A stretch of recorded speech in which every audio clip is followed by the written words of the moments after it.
Jelajahi cara baru mendapatkan informasi. Download Metro TV Extend sekarang.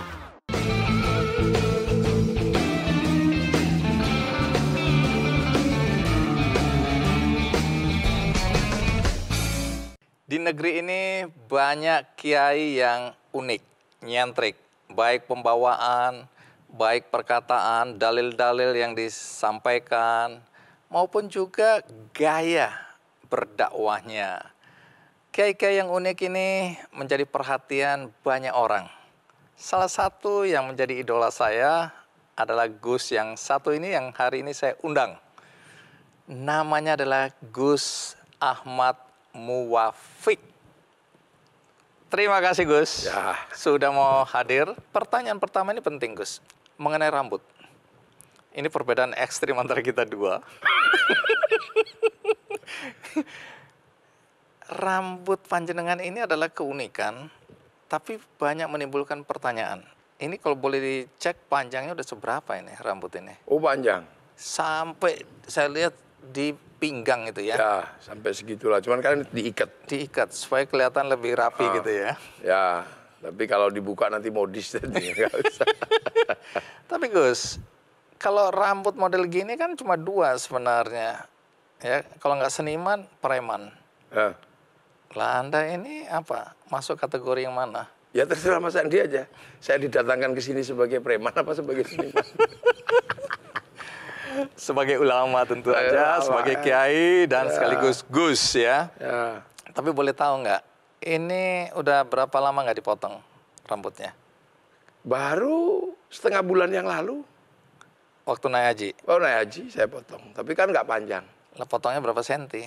Ya syarat tahalul kan cuma beberapa helai aja kita potong bawahnya itu. Oke. Jadi nggak usah tapi panjang. Pada dasarnya nggak pernah dipotong?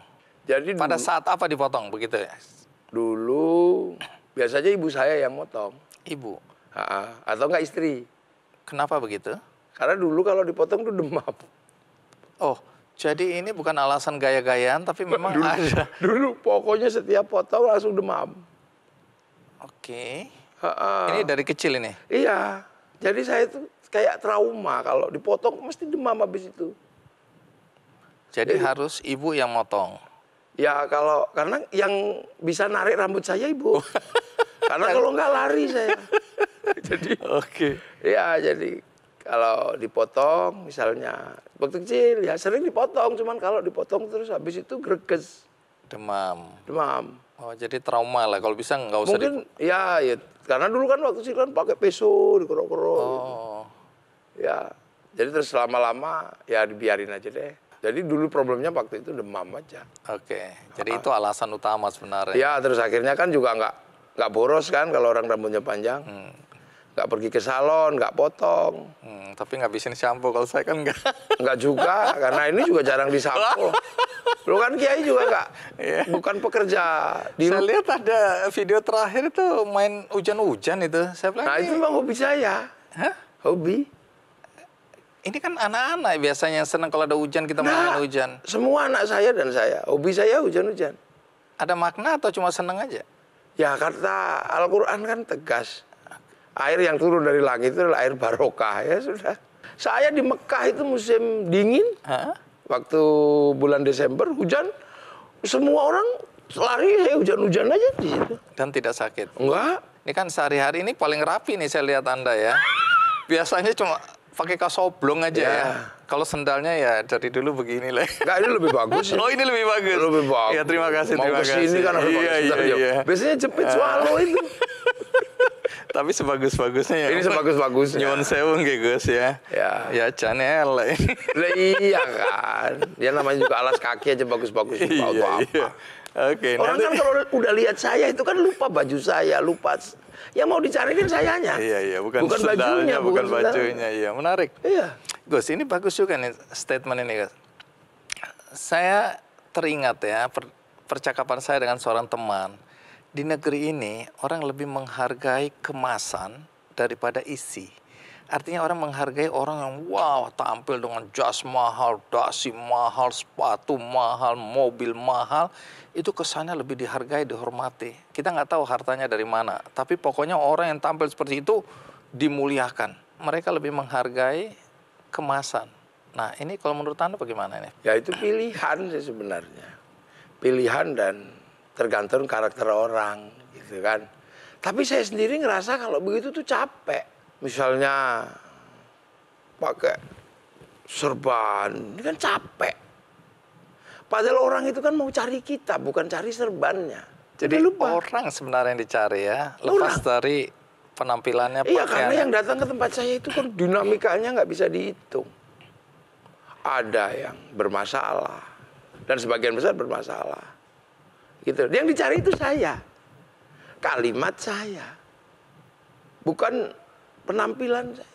Karena tamu itu ritmenya terus nggak pernah berhenti. Kadang nggak sempat ganti baju, nggak sempat. Kadang ya cuman ngantuk sebentar ada tamu lagi, sudah terus gitu. Per hari itu ratusan tamu dengan berbagai persoalannya. Jadi umumnya tamu Anda ini siapa? Nggak tahu, macam-macam. Sekali-sekali lah Mas Andi ke rumah itu tungguin selama 1 minggu. Ush. Kayak dulu ada orang dari Amerika, sama pertanyaan sama Mas Andi. Dia live in di tempat saya sampai hampir 2 minggu. Oke. Ketika dia penelitian agama di Indonesia. Iya. Bagi dia, orang-orang yang mampu menjelaskan agama dengan pengikut banyak, itu adalah orang yang normal diikuti orang ketika dia punya performan. Jubahan. Ya performannya itu wajar lah orang ikut. Dia juga bertanya. Orang dari Boston. Ini nanya. Ini ada orang yang potongannya itu sudah nggak potongan jubahan, nggak apa, tapi kok diikuti orang.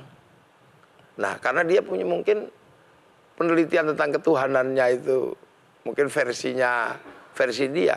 Jangan-jangan orang ini mampu menunjukkan Tuhan. Datang sampai. Maka dia selama 2 minggu ya, 2 minggu tinggal di situ ya. Lihat tamu dia pusing. Dia bingung lihat tamu itu. Dia cari tempat registrasinya. Dan selama konsultasi itu berapa bayarnya? Dia hitung. Ya kan pakai nalar dia kan. Dia sampai ke dapur, kemana nyari. Dia lebih kaget lagi ketika tamu yang datang itu malah saya kasih duit. Nggak cuma Mas Andi yang bertanya. Ini orang ini bentuknya nggak performernya ini, tapi kok orang bisa diajak ngaji berapa jam. Jadi mungkin Mas Andi itu pertanyaan yang orang yang bertanya yang kesekian sudah. Ada orang-orang memang sudah pada level nggak penting lagi lah ya, kemasan tadi. Orang mau menghargai kita ya apa adanya, apa yang dilihat. Sesuatu yang kelihatan membuat kita kelihatan mewah, megah gitu belum tentu juga ya. Capek orang kan? menghargai, capek lelah kita. Sehari misalnya ngaji di 8 tempat. Terus kalau kita dandan capek. Saya tidur gitu di mobil. Begitu waktunya ngaji turun, orang udah pada salaman. Saya mau dandan nggak bisa. Akhirnya pakai peci gini aja belum. Udah, serban belum, udah. Makanya di istana juga begitu belum. Ya sudah mau gimana? Nah, nanti saya tanya di istana. Istana kan ada protokolnya ya. Saya kalau masuk istana nggak boleh pakai jeans, nggak boleh macam-macam. Tapi nanti cerita ya. Ya. Sekarang kita simak dulu tayangan berikut ini.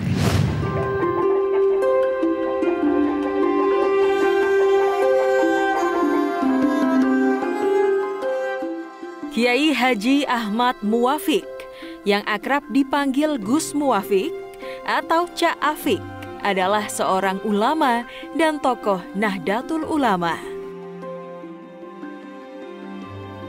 Saat ini Gus Muwafiq menetap dan mengasuh pondok pesantren di Sleman, Yogyakarta. Gus Muwafiq dikenal sebagai kiai dengan pemahaman sejarah yang mendalam, baik sejarah dunia maupun Nusantara. Berbicara mengenai Kiai Haji Ahmad Muwafiq, kita bisa berbicara banyak. Dalam artian beliau bisa dikatakan sebagai tokoh agama itu jelas. Yang kedua budayawan, juga sejarawan. Mengenai dedikasi beliau sudah tidak bisa diragukan lagi. Beliau sosok ulama yang karismatik. Gus Muwafiq menimba ilmu di sejumlah pondok pesantren. Setamat sekolah dasar, Gus Muwafiq melanjutkan pendidikan menengahnya di Pondok Pesantren Bungah Gresik. Kemudian, melanjutkan pendidikan aliyah di Pondok Pesantren Bahrul Ulum Jombang. Tahun 1994, Gus Muwafiq melanjutkan pendidikan ke Institut Agama Islam Negeri IAIN Sunan Kalijaga, Yogyakarta. Dalam dakwahnya, ulama yang pernah menjadi asisten presiden keempat, Abdurrahman Wahid ini, sering membahas isu-isu terbaru dan memberikan penjelasan yang mudah diterima. Ampun ngantos manuk gladik cucuke biru, bar dilantik terus turu. Selain tatap muka, Gus Muwafiq juga memanfaatkan media sosial sebagai media dakwahnya. Yang bisa ditampung. Mainnya jauh. Selain mengasuh pondok pesantren dan berdakwah, Gus Muwafiq sering menjadi pembicara di seminar-seminar baik di kampus-kampus maupun lembaga pemerintahan. Gus Muwafiq juga dikenal sebagai penulis buku. Salah satu karyanya berjudul Islam Rahmatan Lil Alamin. Anda beberapa kali nih diminta untuk ke istana dakwah dengan pakaian yang seadanya seperti ini. Itu dibawanya sendal kayak gini juga? Ya. Nah, protokol kan biasanya agak ketat itu, Gus. Nggak diminta ganti baju atau sedikit berpakaian yang layak gitu? Ada persyaratan-persyaratan itu. Pakai jas, pakai ini. Tapi begitu saya datang sudah begitu. Masa disuruh pulang pakai jas? Tapi Gus... Ada. Diminta gitu tadinya. Jadi ada formnya kan. Darah pakai jas. Tapi nggak peduli gitu, nggak mau. Ya nggak punya jas. Saya itu nggak punya jas. Celana nggak punya. Sarung banyak. Sarung banyak, putih semua.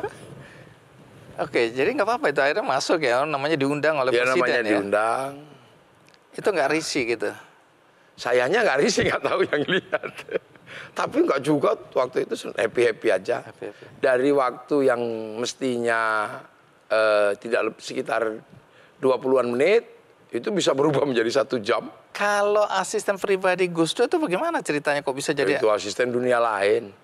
Dunia lain? Iya, jadi bukan dunia yang di permukaan. Jadi apa itu pengertiannya? Ya kan dunia kiai itu kan ada problem-problem yang orang sering disebut dalam bahasanya problem invisible hand itulah. Oh. Ya itu bagian wiritan, bagian dikir itu aja. Nah kalau nggak salah katanya ceritanya yang beredar ini Gus Dur mencari panjenengan ya? Itu jadi gini, dulu ada di Jogja itu namanya Agus Wiarto. Itu kawan karibnya Gus Dur. Nah Gus Dur dia bilang dicari sama Gus Dur. Mosok. Emang dicari, terus akhirnya saya disuruh berangkat ke Malaka. Ngapain ke Malaka? Ya disuruh, itu tadi yang bagian... Yang orang nggak bisa... Nggak bisa itu. Ini alam lain lah ya, iya, dunia lain. Disuruh ke Pulau Besar. Oke, ngapain di sana? Ya disuruh wiritan. Wiritan? Wiritan. Oleh Gus Dur? Gus Dur. Terus? Ya, tak pikir ditemani, nggak taunya cuman Gus Durnya balik, saya di sana.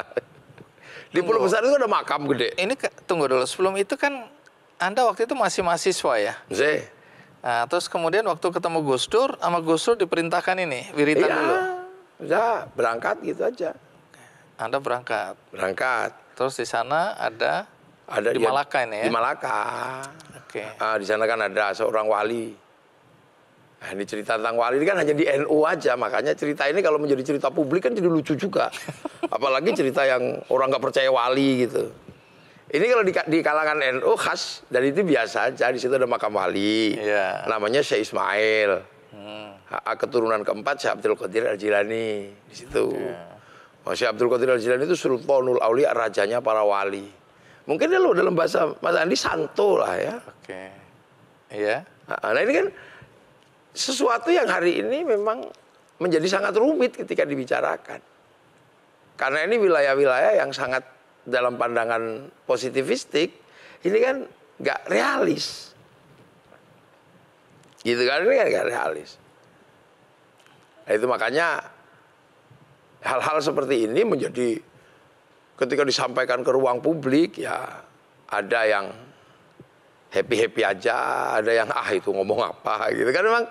Emang ini sebenarnya wilayah-wilayah yang tersembunyi. Karena wali itu tidak ada yang mengerti kecuali wali.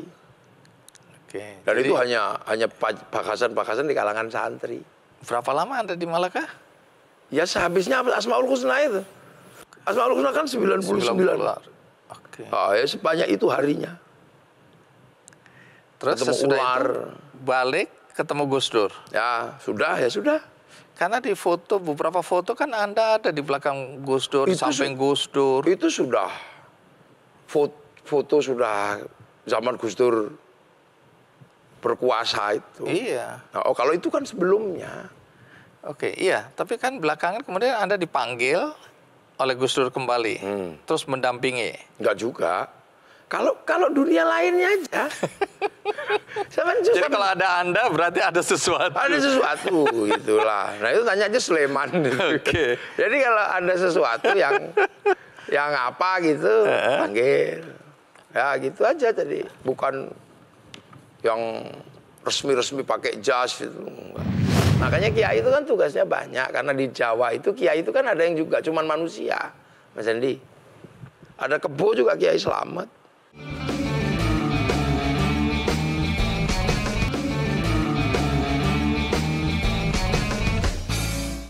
Sesajen ini kan dulu sempat muncul di media sosial viral ketika ada yang menendang sesajen, dianggap syirik lah, musyrik lah, saya nggak tahu pengertiannya, tapi ada orang yang keberatan dengan sesajen-sesajen seperti ini. Kemudian soal pawang hujan, sama dilihat syirik. Nah tapi panjenengan kan bilang nggak ada masalah itu sebenarnya, ya. Nah bagaimana pandangan Anda sebagai seorang kiai, sebagai seorang muslim, ya, sebagai pendakwah, ustadz, gus, melihat soal sesajen aja dulu. Sesajen ini ada yang pro dan kontra. Kalau Anda sendiri? Jadi sesajen itu sesungguhnya kan persembahan. Ya kan? Nah, dulu, nenek moyang kita itu ada beberapa jalan survival. Seperti nyangkul. Nyangkul capek. Akhirnya pelihara sapi. Sapi kan harus dikasih makan. Sekarang traktor. Traktor kan harus dikasih bahan bakar. Nah, dunia ini selain manusia yang kelihatan dan makhluk yang nampak, kan banyak sekali makhluk-makhluk yang tidak nampak. Nah, di zaman itu sistem survivalnya banyak berhubungan dengan makhluk-makhluk di luar manusia. Kan eranya masih era seperti itu, era survival. Nah, itu sebenarnya tanggung jawab kiai untuk memutus mata rantai itu. Maka kiai harus memahami dunia itu. Dulu nenek moyang kita bagaimana yang ditembak Belanda nggak mempan. Bagaimana kemudian ada yang tahu-tahu suruh ngambilin kelapa, tapi bukan manusia. Nah makhluk-makhluk ini kan juga harus dikasih makan dulunya. Nah kita ini dikasih tanggung jawab. Kita ajak ngomong makhluk-makhluk itu, kamu sekarang sudah bukan waktunya lagi makan. Karena nenek-nenek anak-anak sekarang sudah punya teknologi di luar teknologimu. Ini kan teknologi yang disebut teknologi makhluk astral itu, Mas Andi. Nah itulah makanya kiai itu jangan mudah-mudah. Dulu sebelum ada agama yang diajarkan oleh Rasulullah masuk sini, nenek moyang kita itu biasa berhubungan dengan kayak gitu. Ngangkat batu gede sebelum ada traktor, bulldozer, pakai apa? Mereka pasti juga minta sesuatu. Nabi Sulaiman, iya kan kelasnya Nabi, bangun istana Salomon itu gede-gede, pakai makhluk seperti itu. Berhubung Nabi, dia nggak minta jatah, nggak minta upah. Tapi tempat kita yang orang biasa, makhluk begitu minta upah. Dalam bentuk sesajen itu. Dalam bentuk sesajen itu awalnya. Nah, tugas kiai menego sebenarnya. Jangan memusyrikan, jangan mengkafirkan. Jangan mengatakan itu nggak ada. Karena kamu datang belakangan. Kamu nggak pernah bertanggung jawab pada survivalnya mereka sebelum kamu datang. Jadi agama juga jangan sombong dong. Jangan angkuh. Kan gitu. Ini kan baru datang, peradabannya sudah ada. Tiba-tiba langsung sapu bersih, nggak bisa begitu. Nenek moyang kita sebelum agama itu datang, survivalnya seperti itu. Maka ada di dalam tradisi pesantren mempelajari ilmu-ilmu untuk memutus mata rantai itu. Agar apa? Agar dia berhenti, berubah menjadi manusia yang tidak lagi tergantung dengan yang seperti itu. Ini kan fase. Jadi itu alasan Anda untuk bisa memahami kalau ada orang masih memberikan sesajen-sesajen itu. Oke, jadi melihatnya nggak bisa dari satu perspektif aja, itu agama. Gitu nah itulah tugasnya ulama, tugasnya kiai. Jadi ibaratnya momong manusia itu dohiron wa batinan, dari yang kelihatan dan yang nggak kelihatan. Apakah itu pula termasuk yang membuat Anda juga waktu itu seakan-akan ya bisa memahami ketika ribut-ribut soal pawang. Karena di motor GP itu, nah, itu kan ribut, ada Mbak Rara, pawang supaya nggak hujan, ya. Nah, kan orang banyak bilang, wah ini nggak bisa ini, ya syirik lah, musyrik lah, macam-macam tanggapan negatif ya dari perspektif agama. Nah, tapi kan Anda salah satu yang mengatakan nggak ada masalah sebenarnya ini. Nah, apakah itu alasan yang sama? Ya, air hujan itu misalnya kan bisa turun ketika ada air. Tapi ketika tidak ada air, bisa dibikin air hujan pakai teknologi. Artinya ini kan sesuatu yang sederhana saja. Jadi dia bisa, manusia bisa mengatur bagaimana hujan itu turun karena dia air. Air itu molekulnya bisa dipahami oleh manusia. Jadi ketika manusia bisa memahami molekul air, dia bisa bikin. Makanya ada apa yang bawa pesawat itu. Nah, dulu nenek moyang kita lebih efektif. Bahwa ada molekul-molekul dan partikel-partikel yang bisa tabrakan. Nah, itulah berdoa kan. Hanya masalahnya, ketika motor GP di tidak ada kiai yang datang, udah deh biar saya aja yang berdoa, biar gak hujan, kan gak ada yang begitu. Akhirnya panitianya nyarinya yang pawang hujan. Coba tiba-tiba kalau ada ustadznya yang datang, ya sudah, kamu ini. Itu kan sama dengan mengatakan, ada orang mengatakan bank haram. Tapi ustadz yang mengatakan ketika yang utang bank itu datang ke tempat ustadz, ya udah daripada banknya haram, udah kamu aja yang saya utangi, kan gak ada juga. Nah, itu problem-problem. Dan itu di tengah masyarakat kita. Itu masih ada. Jadi yang kayak gitu mesti dipahami. Dan itulah makanya itu tugas kiai. Makanya kiai itu kan tugasnya banyak. Karena di Jawa itu kiai itu kan ada yang juga cuman manusia. Mas Andi. Ada kebo juga kiai selamat. Iya kan? Ada tombak kiai pleret. Jadi makanya multidimensi ini disematkan kepada seorang ulama.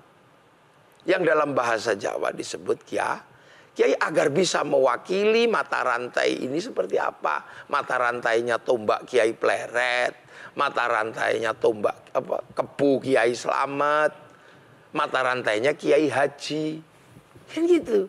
Nah, simpulnya akhirnya kan ada pada ulama. Nah, jadi ulama makanya oleh para orang tua dulu, para wali disebut kiai itu agar bisa memahami arus masyarakat yang berada di kiai selamat, arus masyarakat yang ada di kiai pleret. Makanya tidak disebut ustadz.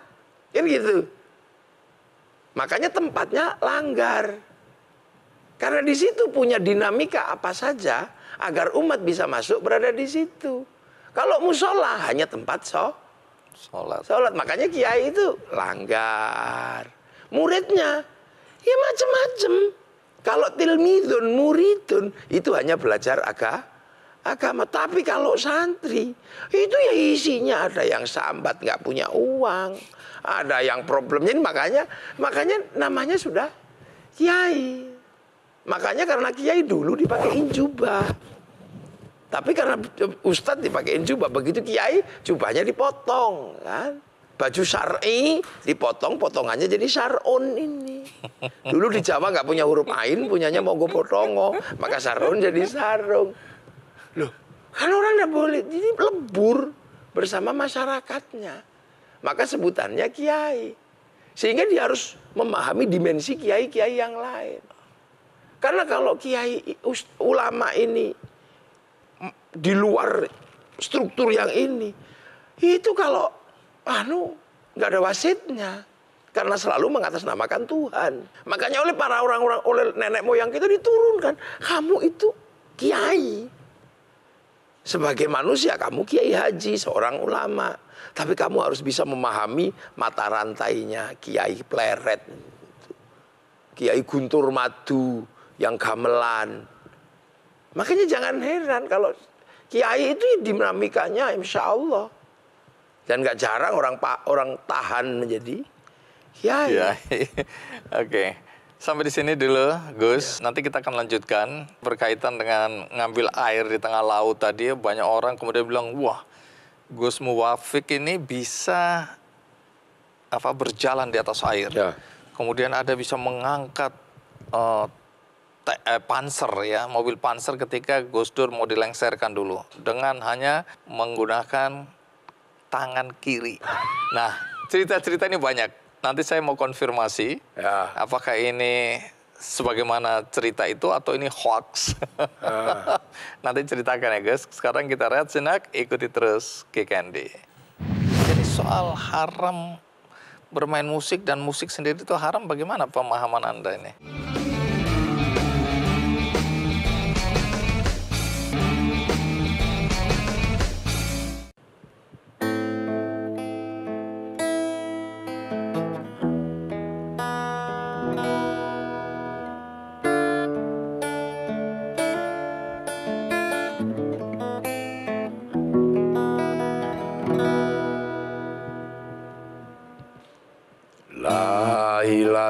Tulil firdausi ala wala aqwa ala naril jahimi fahabli taubatan waghfir dhunubi fa innaka ghafiruh lambil azimi.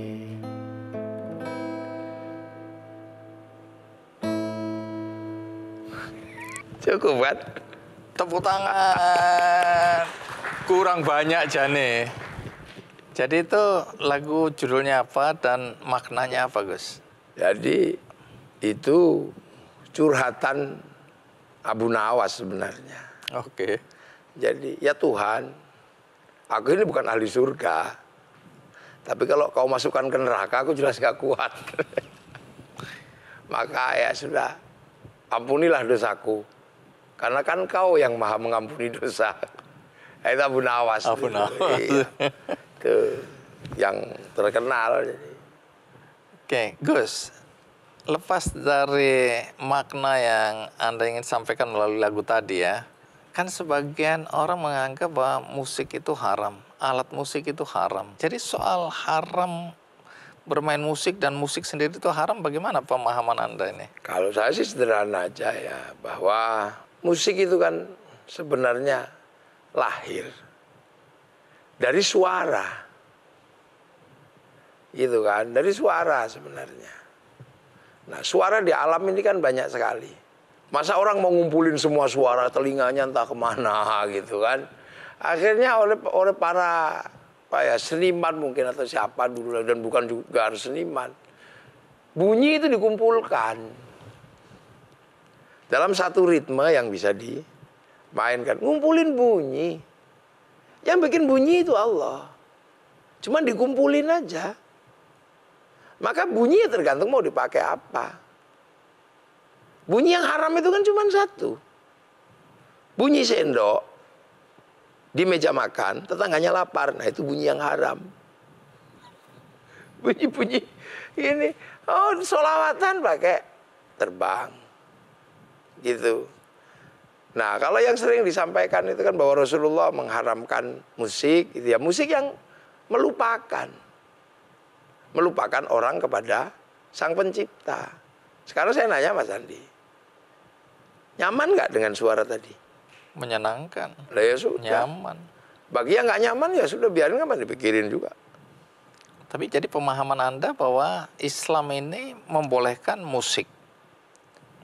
Yang penting umatnya seneng gitu. Para habaib terbang di India pakai tabla, sama aja sebenarnya musik. Kayaknya kok jadi ribet gitu lah. Membicarakan musik dengan kerangka halal haram. Baik. Nah, soal musik ini menarik juga karena Anda ini bergaul juga dengan musisi-musisi ya. Saya lihat ada hari di mana Anda bermain musik bersama Iwan Fals misalnya. Itu di mana dan lagi ngapain itu? Di rumah Bang Iwan. Ya nengok kan, lama nggak ketemu, terus COVID sama-sama sehat apa enggak. Jadi Anda yang main ke rumahnya Iwan Fals? Ya. Terus sama Bang main Anto musik. Baret. Iya, Anto Baret ya. Sama-sama kangen dulu semua. Dulu di Blok M Anto Baret. Ya kan, ada Bang Anto. Terus mungkin ya rindu juga, ya udah deh, main-main bareng-bareng. Main musik. Jadi Anda berteman juga dengan seniman-seniman musik ya? Ya lah ya kan, mereka ini kan orang-orang baik. Jadi ada cerita gitu kan. Apa itu? Kenapa saya main gitar itu? Jadi dulu waktu saya nyantri di Gresik, itu kalau di Jumat kan libur.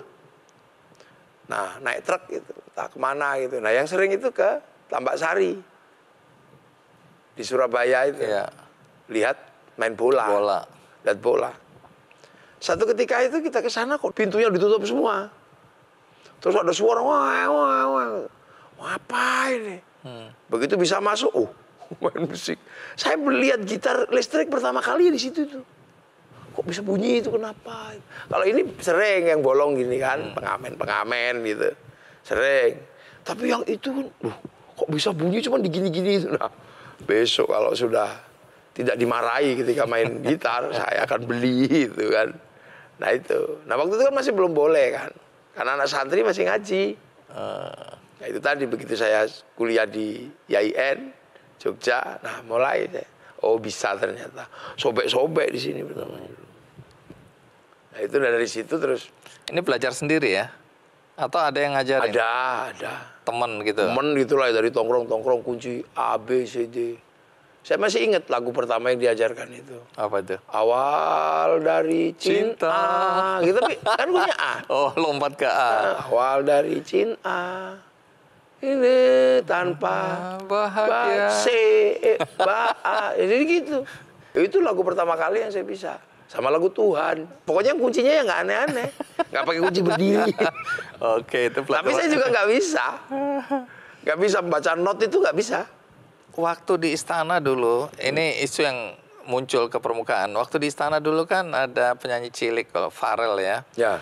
Disuruh nyanyi, tapi dia nyanyi apa? Ojo dibanding-banding ke gitu kan. Wah, semua heboh.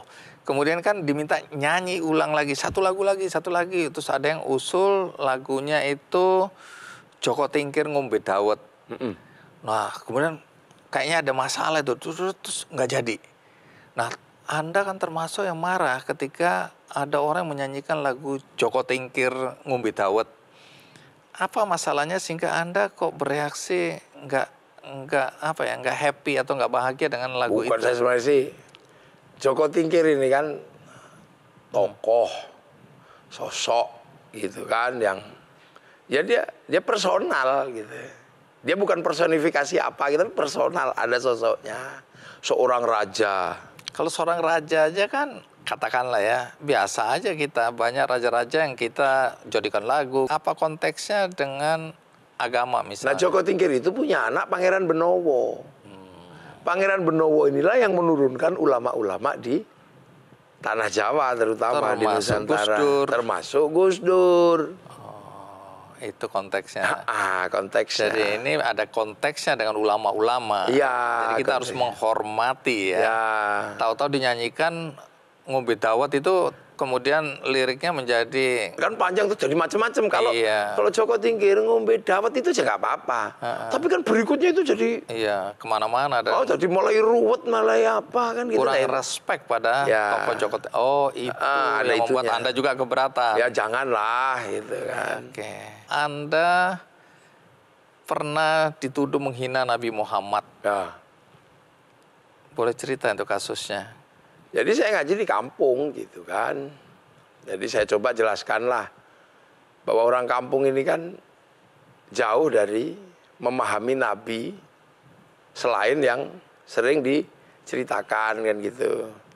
Kanjeng Nabi Muhammad lahir di Mekah, kan itu. Tapi kehidupan kecilnya itu seperti apa? Nah itu coba saya ceritakan.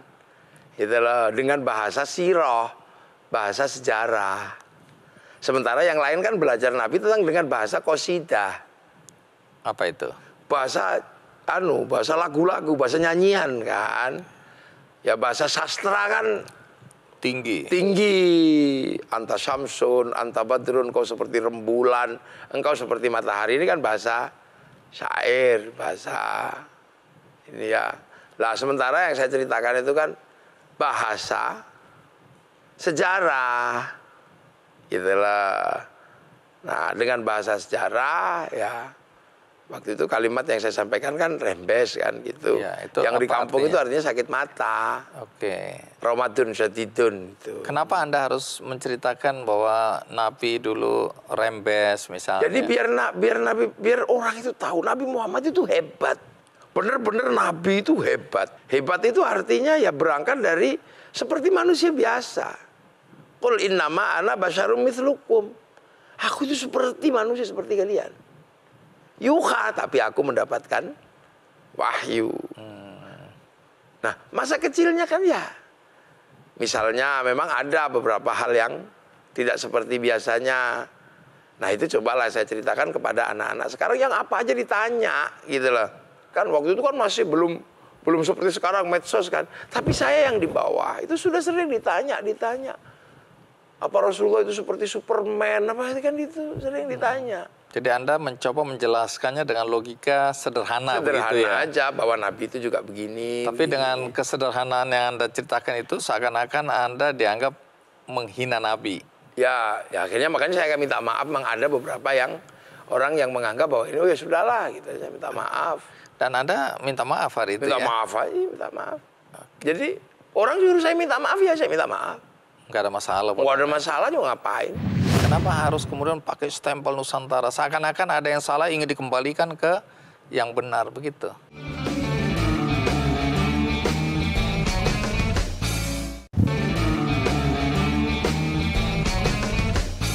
Soal Islam Nusantara ini kan menarik juga, Gus. Gus Muwafik ini kan juga yang termasuk mendukung adanya Islam Nusantara. Tapi pemahaman orang banyak bisa keliru bahwa ini apa lagi, ini ajaran baru lagi, ajaran apa lagi. Kita kan ya ajaran Islam ya Islam aja gitu, nggak usah ada Islam Nusantara lah, Islam ini, Islam itu. Pengertian Islam Nusantara itu mungkin bisa jelaskan secara sederhana aja. Sederhana, Islam yang ada di Nusantara. Islam itu dari dulu sama, dimanapun. Jadi kalau Bang Adi pengen tahu kan, Rasulullah itu pernah ditanya, "Ma'huwal Islam?" Apa itu Islam? Anta syahada an la ilaha illallah wa asyhadu anna Muhammadar Rasulullah. Aku bersaksi tidak ada Tuhan selain Allah dan Nabi Muhammad utusan Allah. Itu satu. Nah, orang Nusantara itu kalau bersyahadat pakai bahasa Indonesia. Nah, itu Nusantara gitu. Itu yang kedua, wa tuqimus sholata dan mendirikan sholat. Sholatnya sama, tempatnya beda. Tempatnya beda maksudnya? Ya kalau di sana kan, oh ini di Nusantara. Di Nusantara, sananya pakai jubah, sini pakai sarung, sana pakai apa di Masjidil Haram. Ini cuma sebenarnya gitu aja. Zakat itu di sana pakai gandum, pakai ini, di sini pakai padi. Jadi sebenarnya lebih kepada bagaimana orang bisa menjalankan hal yang Islam dengan caranya orang Indonesia. Hajinya juga tetap ke Mekah. Nggak ada haji terus Nusantara terus hajinya ke Laut Selatan juga enggak. Tapi kenapa sampai perlu dikasih stempel Islam Nusantara? Kan toh selama ini juga kita melaksanakan kegiatan-kegiatan keagamaan Islam itu kan sebagaimana kita berada di Nusantara. Kenapa harus kemudian pakai stempel Nusantara? Seakan-akan ada yang salah ingin dikembalikan ke yang benar, begitu. Ya itu kan dikasih nama kan, dikasih labeling aja.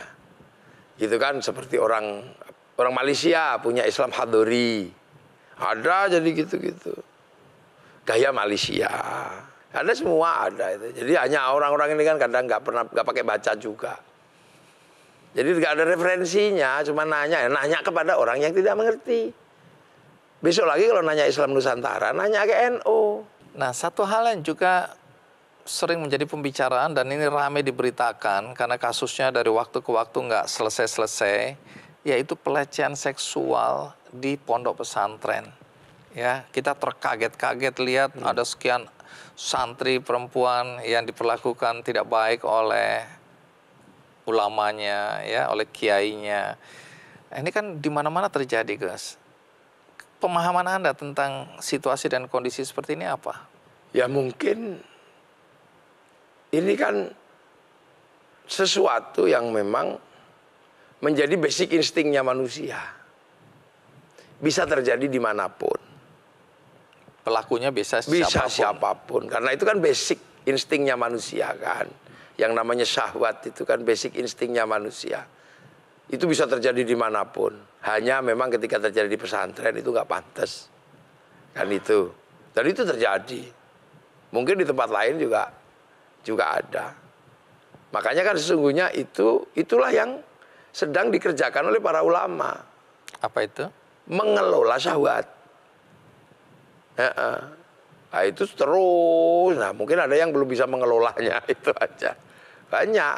Nah, makanya kan kemudian untuk urusan seperti itu ada hukum, kan gitu. Udah nggak pakai dalil gitu.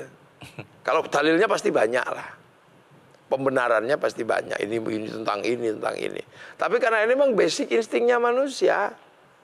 Mabuk, judi, syahwat, ini problem yang kayaknya sebelum dunia ini kiamat nggak akan selesai. Jadi Anda setuju kalau ada kejadian seperti ini urusannya kembali ke hukum aja? Hukum aja sudah. Tapi menurut Anda cukup mengganggu ini ya? Kalau sangat mengganggu dong. Sangat mengganggu. Dan itu menjadi problem bersama sebenarnya. Kebutuhan untuk pembelajaran itu harus terpenuhi. Tapi kekhawatiran orang tua untuk menitipkan anaknya di pondok juga harus bisa terjembatani. Dan itu kan bukan pekerjaan kecil. Itu pekerjaan gede, jadi nggak main-main.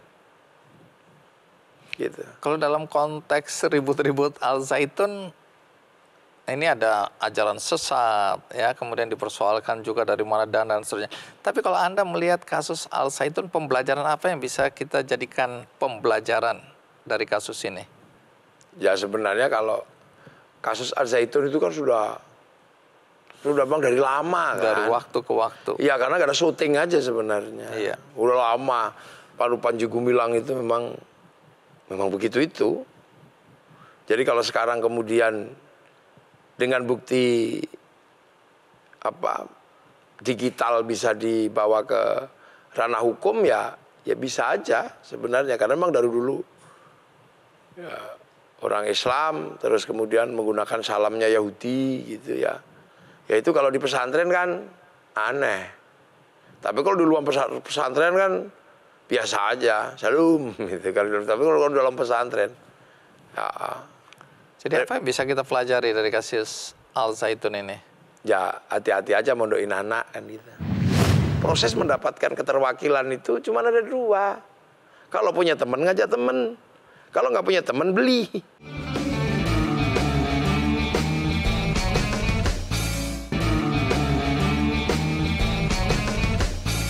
Nah, Anda kan dalam dakwahnya yang kalau saya ikuti nih, dan baik dari pemberitaan di media cetak maupun di video-video yang beredar sekarang, itu kan sering membawakan pesan tentang nasionalisme, kebangsaan, ya, kerukunan, pluralisme, penghargaan pada perbedaan dan seterusnya. Tapi kan belakangan ini menjelang tahun politik ini kan mulai ada nih yang membentur-benturkan agama. Kemudian ada antara kelompok, suku. Nah, menghadapi tahun politik ke depan ini, apa yang Anda jadi perhatian Anda berkaitan dengan kemungkinan konflik-konflik yang memanfaatkan agama sebagai jualan di dalam kontestasi politik ini? Itu sebenarnya kan kita menghadapi sesuatu yang nggak bisa dihindari. Namanya juga pengen menang, gitu. Pengen duluan. Itu tidak harus di pilpres. Mau masuk stadion sepak bola aja sudah sama-sama punya tiket aja ribut duluan. Ya kan? Mau masuk masjid aja kadang duluan. Jadi itu sebenarnya bawaan manusiawi. Gitu. Jadi kalau ada pilpres kok rame ya dari dulu memang pilkades saja rame. Jangan-jangan sama kayak orang bertanya, kenapa Jakarta macet? Ya karena ada duitnya. Coba kalau nggak ada duitnya, sepi. Apalagi politik kita ini sekarang adalah demokrasi prosedural. Demokrasi prosedural ini kan yang penting terwakili kan. Proses mendapatkan keterwakilan itu cuma ada 2. Kalau punya teman ngajak teman. Kalau nggak punya teman beli. Ini kan akhirnya jadi pasar kan. Antara manusia, kebutuhan, dan ini jadi satu. Ini demand and supply lah ya. Ada permintaan ya. Demand and supply itu. Nah, tapi konteksnya kemudian sampai harus menjual agama. Ya murah kan. Jadi kalau bisa dagangan itu kan beli tapi murah. Nah, pengalamannya selalu begitu. Bahwa kalau sudah berbicara tentang agama, itu kan jadi enteng kan. Pembiayaannya kan jadi lebih ringan. Karena orang membiayai dirinya sendiri. Karena apalagi kalau sudah dianggap ini jihad gitu. Karena wajah itu fisabilillah bi amwalim, dengan harta keluarlah duitnya. Jadi nggak perlu beli. Malah dibiayai atas nama itu. Makanya kadang kita juga mesti hati-hati. Karena nanti itu kan bunyinya pasti bahwa ini adalah bagian dari jihad agama. Nah itu jadi murah, jadi ringan. Terutama bagi bohir-bohir politik itu kan jadi enteng. Jadi sebenarnya kan tahu sama tahu lah. Dalam hal seperti ini kalau Bang Andi tanya ke saya nanya ke siapa? Kan yang tanya lebih paham daripada yang ditanya dalam urusan seperti ini. Mungkin ada imbauan Anda kepada masyarakat dalam konteks jangan sampai dimanipulasi dengan jualan agama. Susah ya, paling bisa menghimbau kan. Tapi kan agama ini sesuatu yang masuk ke dalam diri manusia. Soal keyakinan ya. Makanya udah menghimbau gitu aja, digeneralisir gitu aja. Jangan.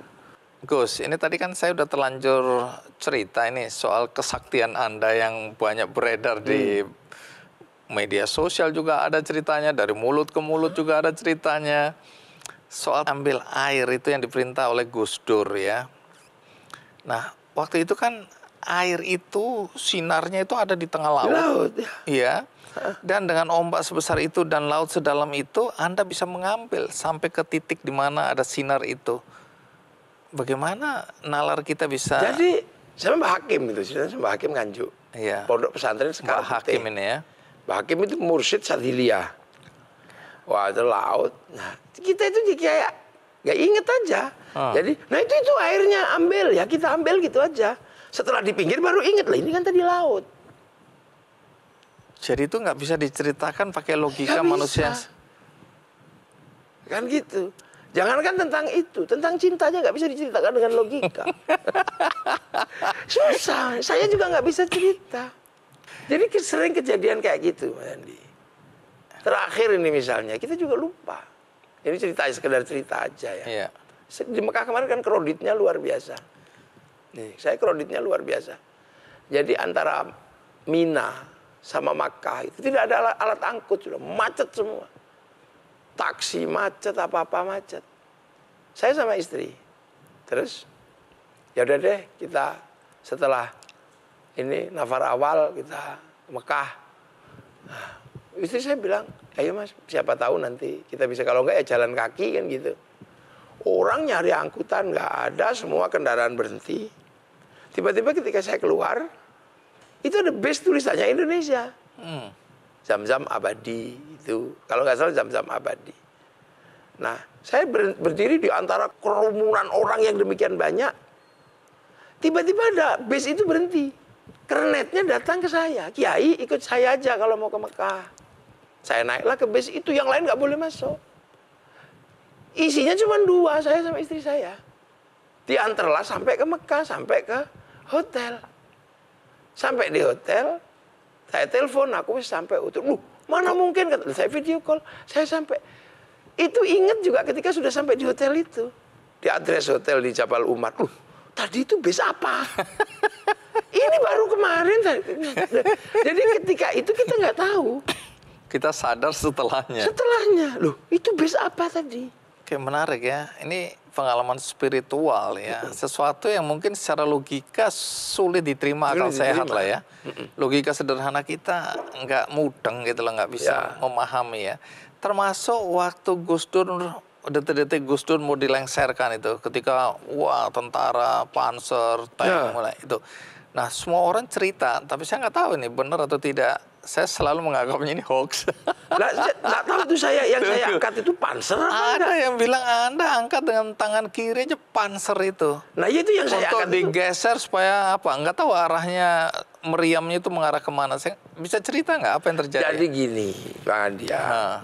Dulu waktu Gus Dur mau dijatuhkan, semua kan pengen terlibat.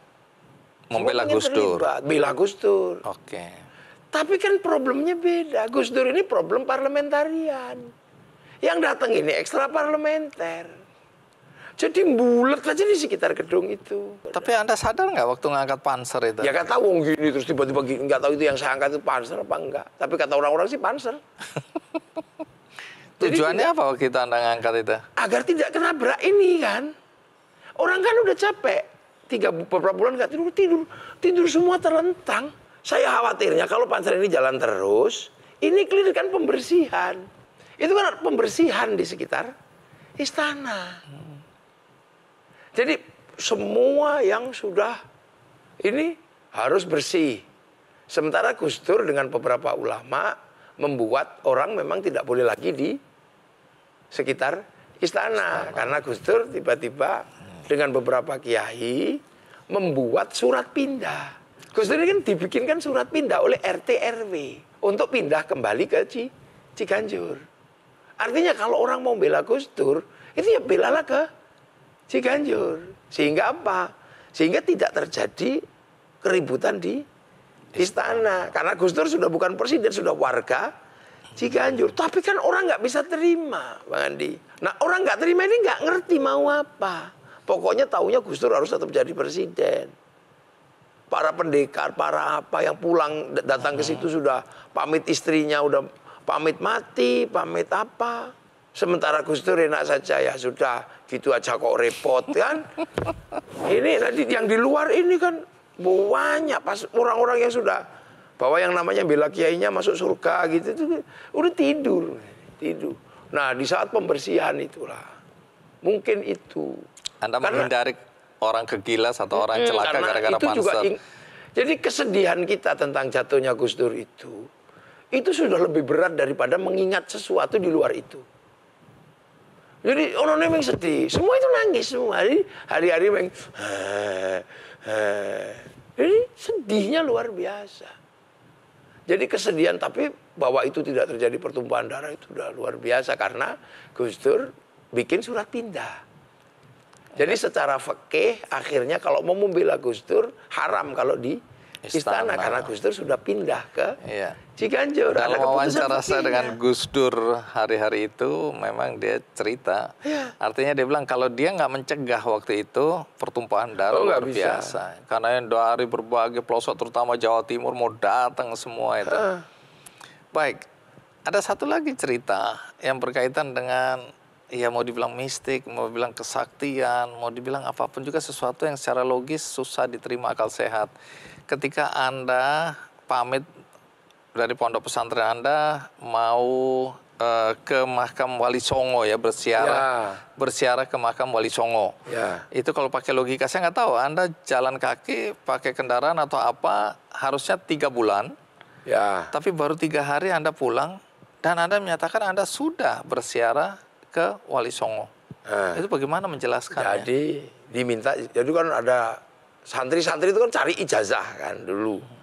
Bagaimana kemudian, karena selalu dibilang santri itu kalau tirakat gitu, kalau tirakat pilihannya jadinya 3. Kalau nggak ngalim itu ya kaya gitu. Kalau nggak kaya pasti hidupnya bermanfaat untuk orang banyak, yang penting riyadhah. Saya carilah itu, katanya ziarah Wali Songo jalan kaki. Iya, nggih Kyai, ya sudahlah kita berangkat jalan kaki. Tapi namanya usia segitu kan terus di tengah jalan itu ke kiri ke Ngampel. Jadi kan ke Ngampel dulu. Di Ngampel, nah setelah itu capek kan. Perjalanan dari Gresik ke Ngampel itu berapa hari. Sambil jalan kaki. Saya kan pengen, mau naik bis. Kayak ke kondektur. Kondekturnya bilang, apa kamu topom piling ini? Hah? Nah, orang minta naik bis aja mestinya kan. Akhirnya, ini nggak masuk akal. Akhirnya sampai takut saya. Akhirnya sudah nggak naik bis. Jaro. Terus ke beberapa wali. Mau naik bis. Dimarahi lagi, dibuang ke got saya. Itu pelajaran saya waktu itu. Akhirnya ya mau nggak mau jalan kaki. Anda ingat persis? Ingat sebenarnya. itu lama, capek, lelah, putus asa. Nah, ternyata itu cuma 3 hari. Nah itu kata yang ketika sampai kembali ke pondok. Iya. Kembali ke pondok. Loh, 3 hari kemana kok? 3 hari gimana? Loh, mungkin nggak ada itu 3 hari. Gitu. Tapi biasa aja lama-lama. Masa sih? Masa? Tapi benar 3 hari. Ketika saya masuk sekolah, 3 hari absen. Jadi kalau pakai logika nggak mungkin Anda Nggak mungkin. sampai Dan disuruh ngulangi juga nggak mau. Itu tidak kemudian di situ bisa terbang gitu ya enggak. Ya capek ya. Dimaki-maki orang. Ya normal aja, lelah, putus asa. Makanya kalau misalnya, wah itu berarti perjalanan spiritual. Ulangi lagi nggak mau. Dan nggak bisa mungkin Ya bisa, capek. Kenapa sih orang Indonesia disebut rakyat? Jadi itu sederhana aja, kenapa disebut rakyat? Rakyat itu bahasanya nabi. Jadi kalau kaum muslimin mayoritas di Indonesia harus memahami itu.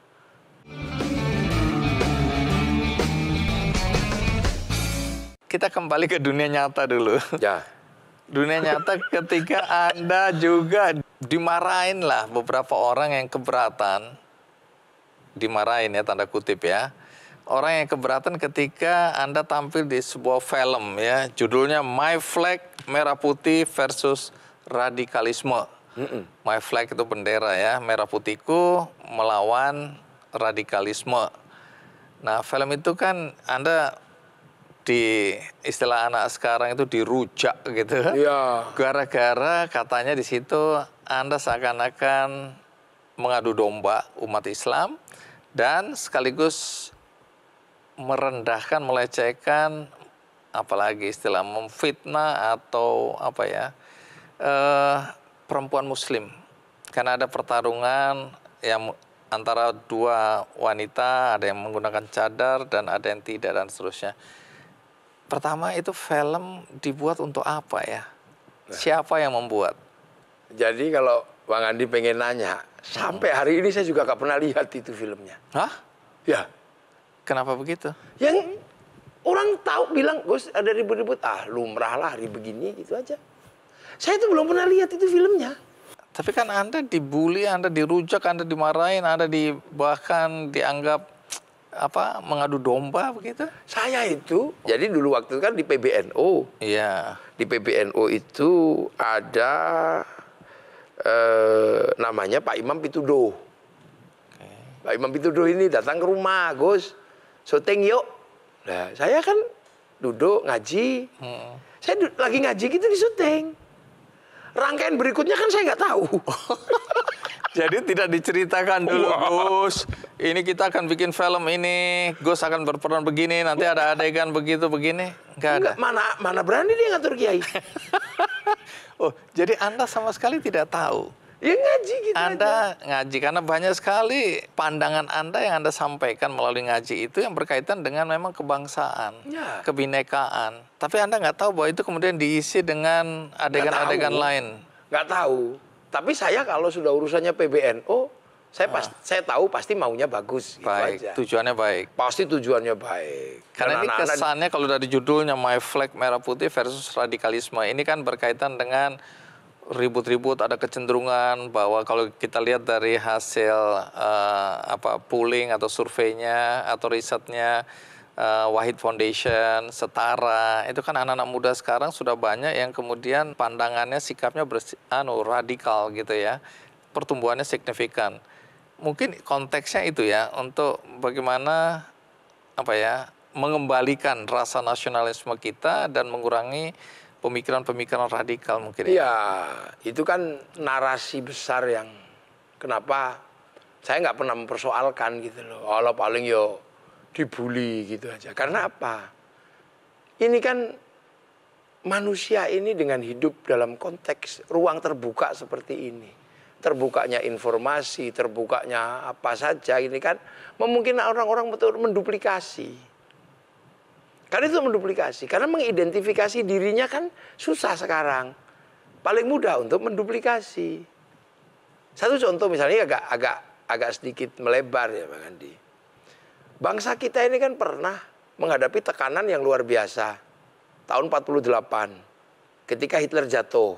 Apakah kita akan ikut Soviet atau ikut Amerika? Karena pecah kongsi. Kemudian Bung Karno di tengah. Tapi kan kita masih punya orang-orang yang berpikir tentang bangsa ini tetap menjadi Indonesia. Nah sekarang kan anak-anak kita ini kan kemampuannya duplikasi. Begitu merasa bahwa demokrasi Indonesia ini kurang pas, dia mengambil duplikasi Ikhwanul Muslimin. Yang sebenarnya di sana sudah jadi produk gagal.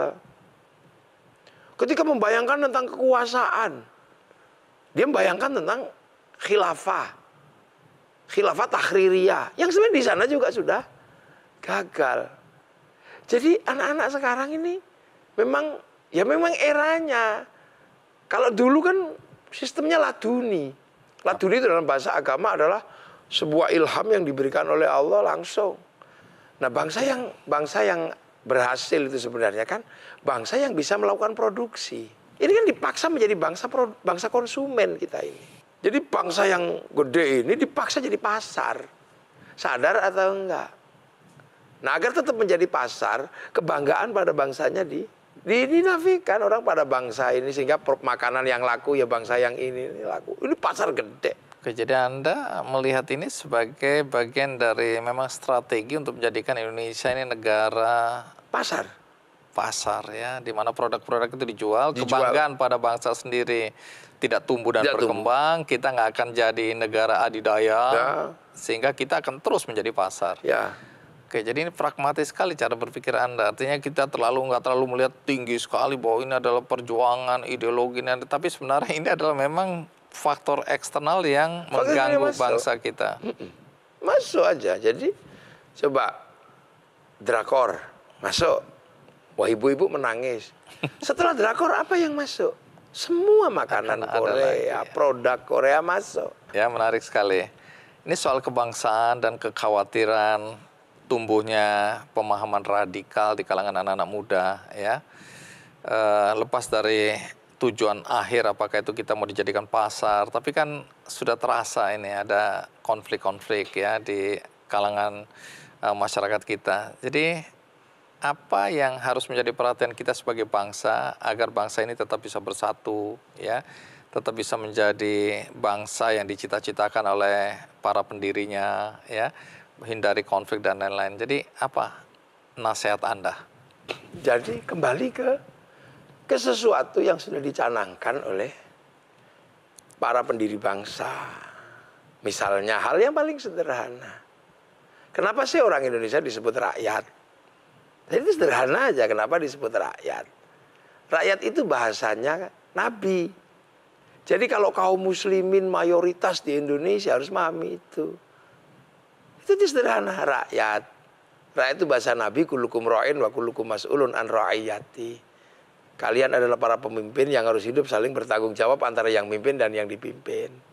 Perbedaan apapun, jadilah manusia yang saling bertanggung jawab. Dalam bahasa Nabi itu namanya ra'iyah. Berbeda suku, bangsa, agama, tapi hiduplah bersama saling bertanggung jawab. Ra'iyah itu yang jadi rakyat. Itu aja paling sederhana. Nah itu kita ingatkan kembali. Seiring waktu, kesadaran untuk secara bersama-sama ini juga gede kok. Gede banget di Indonesia ini sudah mulai TikTok berbicara tentang hidup bersama. Ini udah mulai para tokoh-tokoh agama sudah mulai banyak berbicara. Jadi Anda sendiri optimistis lah bahwa bangsa ini bisa tetap utuh, bisa menjadi bangsa yang kuat. Ya, kita aja hari ini nanti ini pasti juga akan dilihat oleh banyak sekali orang. Yang kayak begini sering-sering aja dibikin diskusi. Mungkin nggak usah terlalu formal. Ini kan formal banget ini kan. Maksudnya jangan terlalu formal itu supaya Anda bisa pakai kaos hot.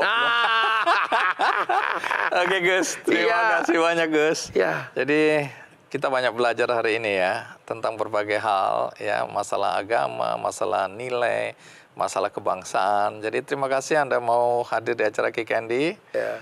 Mudah-mudahan banyak orang yang menonton ini juga mendapat pencerahan ya. Amin, amin. Setuju nggak setuju itu soal lain, tapi bagaimanapun juga Anda sudah memberikan ya tausiah untuk kita semua, dan untuk itu saya ucapkan terima kasih banyak. Ya, terima kasih. Ya, baik, itu tadi perbincangan dengan Gus Ahmad Muwafiq. Sebelum kita akhiri, saya hanya ingatkan bahwa bagi Anda yang menyaksikan episode kali ini tidak dari awal, jangan khawatir karena ada tayangan ulangnya di metrotvnews.com. Juga ada cuplikannya di channel YouTube Kick Andy Show. Dan bagi Anda yang ingin berbuat baik, hari ini saya bisa menyampaikan siapa yang mungkin layak mendapatkan dukungan Anda, pertolongan Anda, yaitu Masjid Al-Muhajirin di Desa Lamban, Sarolangun, Jambi. 5 tahun belakangan ini kondisi masjid membutuhkan bantuan kita, uluran tangan kita, karena kondisinya sekarang tidak terlalu memenuhi syarat untuk ibadah di sana. Karena itu dukungan Anda sangat dibutuhkan. Sekali lagi untuk Masjid Al-Muhajirin di Desa Lamban, Sarolangun, Jambi membutuhkan uluran Anda. Caranya mudah, bisa melalui benihbait.com. Akhirnya semoga perbincangan kali ini bermanfaat bagi kita semua. Sampai jumpa.